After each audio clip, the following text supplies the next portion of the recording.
YouTube, what's going on? It's Ease Kicks and Topics, back with another topic video. I know it's late, but I just wanted to give my thoughts on the past NBA trade deadline. I'm just gonna touch on the key points of the trades that was made. Honestly, some of the trades, I'm gonna be honest, some of these the trade deadline that just passed, it wasn't the greatest. Some of these trades was still scratching my head, trying to figure out what is what, or, trying to make sense of it. So that's why I'm a little late on it. I'm trying not to be too long on it, on this video.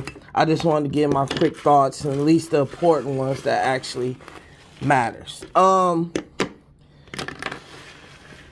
Let me start with the Celtics. They got Derek White. I think that's his name. That's a solid pickup.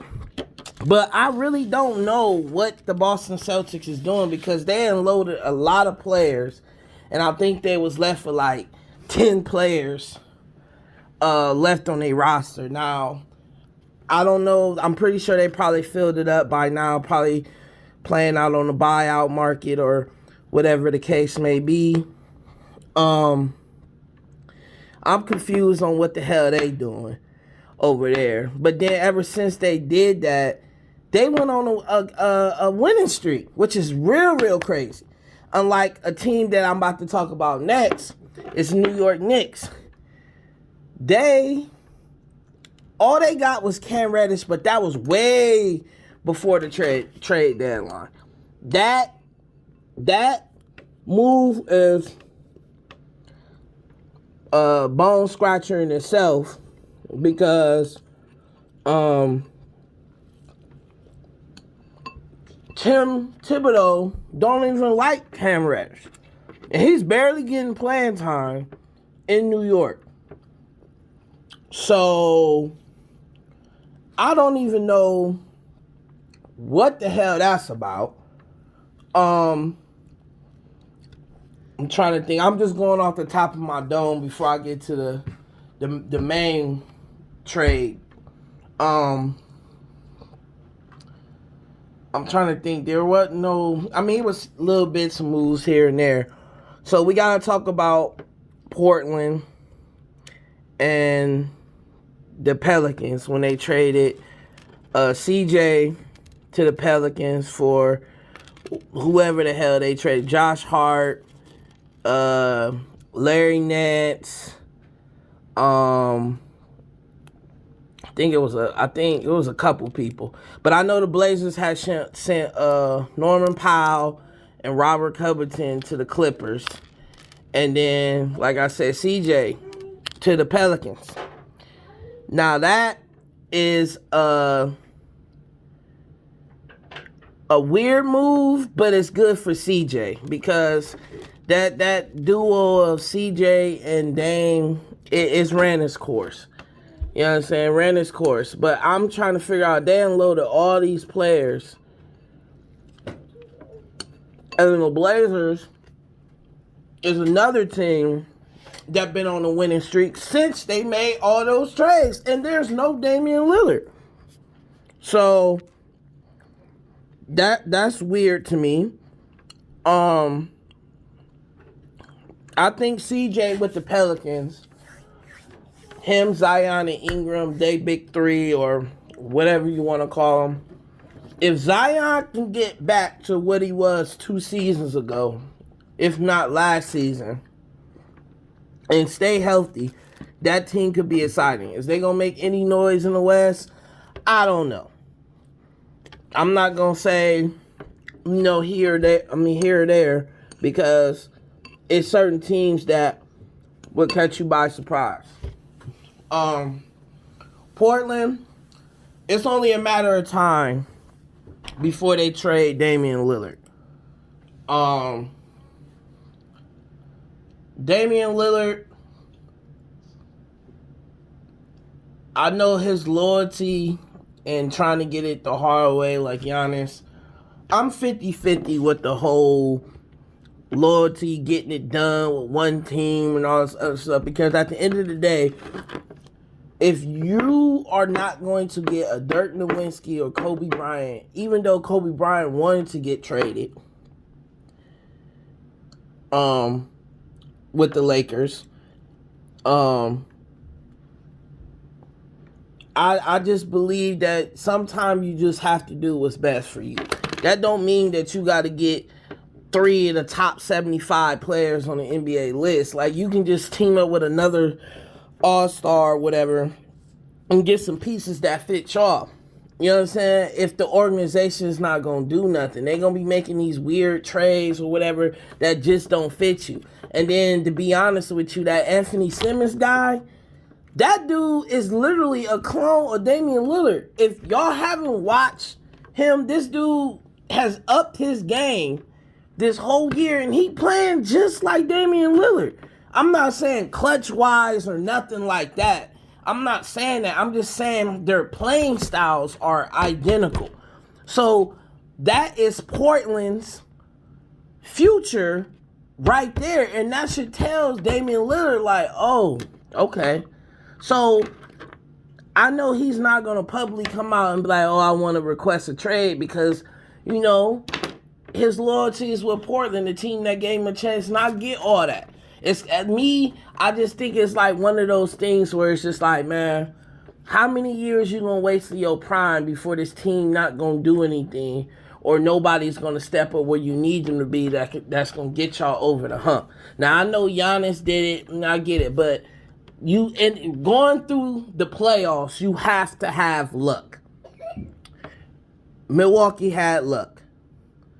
So, you know, most championship teams had luck leading up to them winning the title.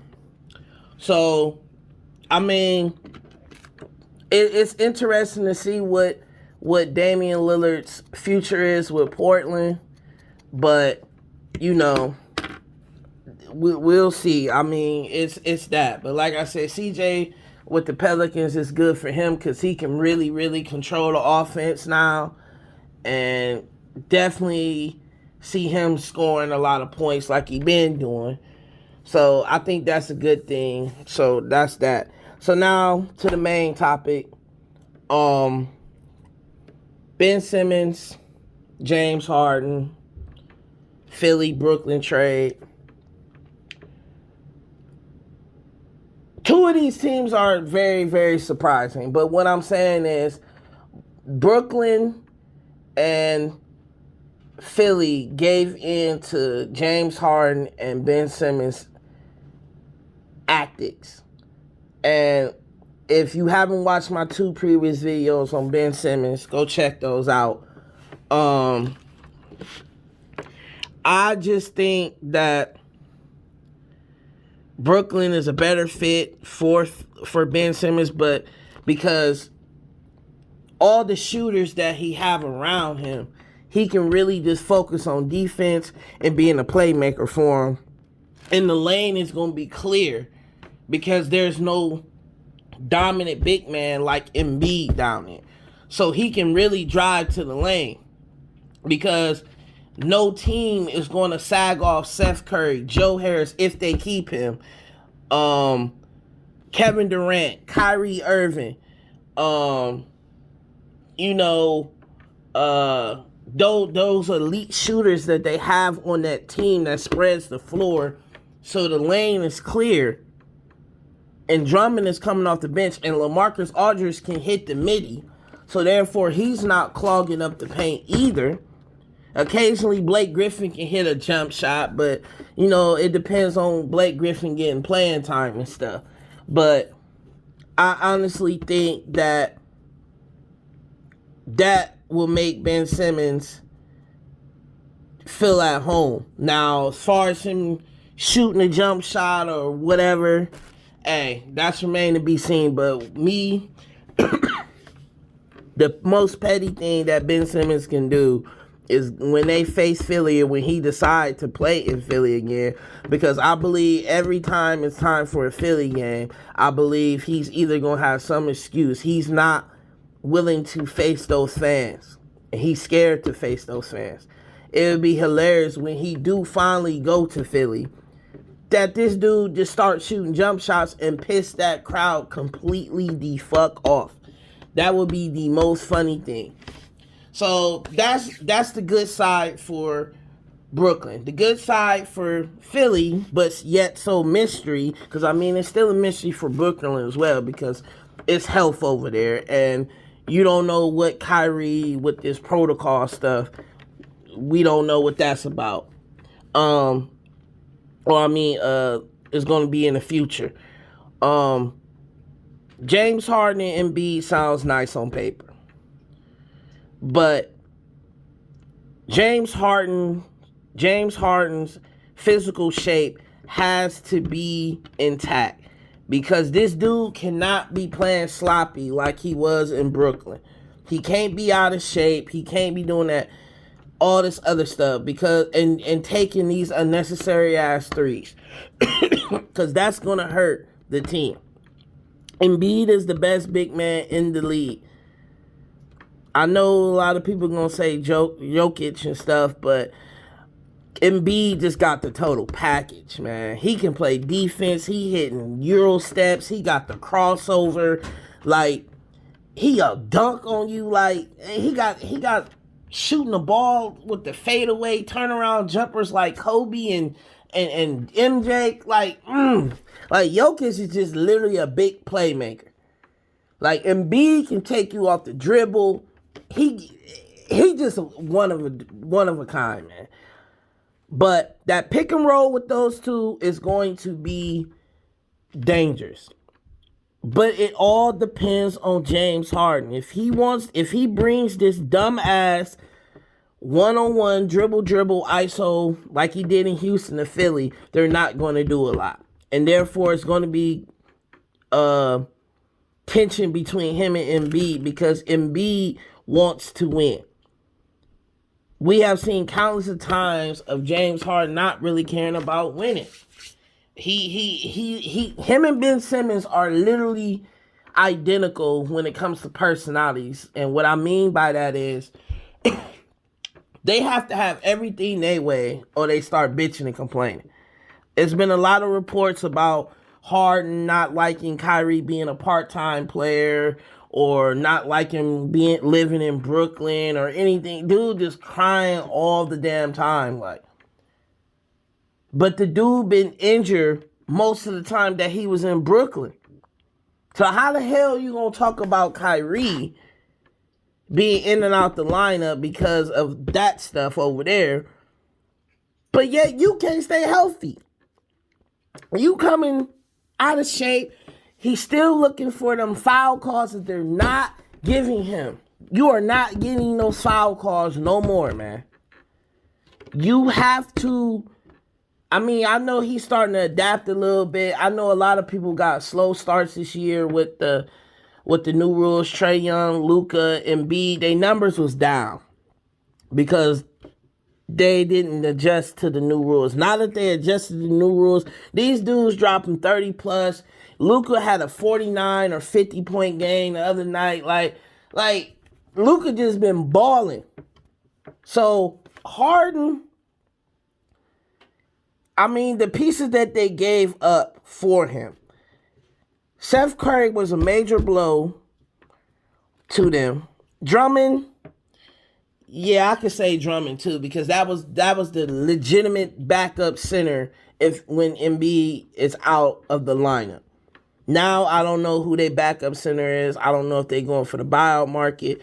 I mean, they still got Tobias Harris and Danny Green. Good, play some defense. I know Danny Green better on defense than his offense these days. Tobias better on his offense than his defense. But they still got those dudes. Maxey has evolved to be a good player. Excuse me.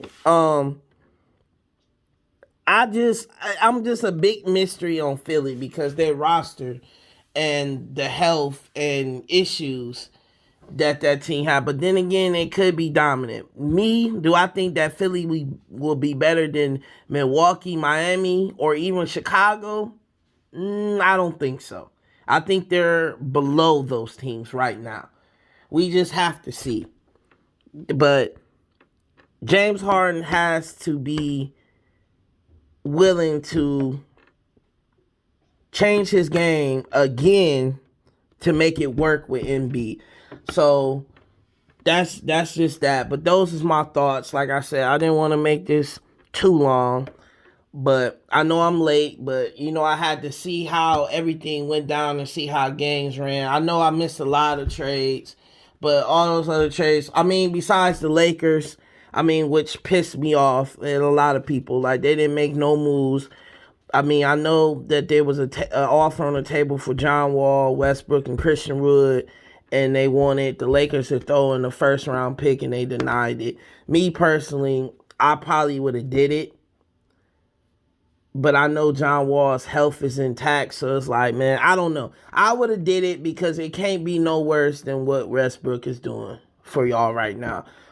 I don't know what's wrong with dude, man. But they running out of time. They didn't make no trades. They looking at the buyout market. That organization going through a lot of shit.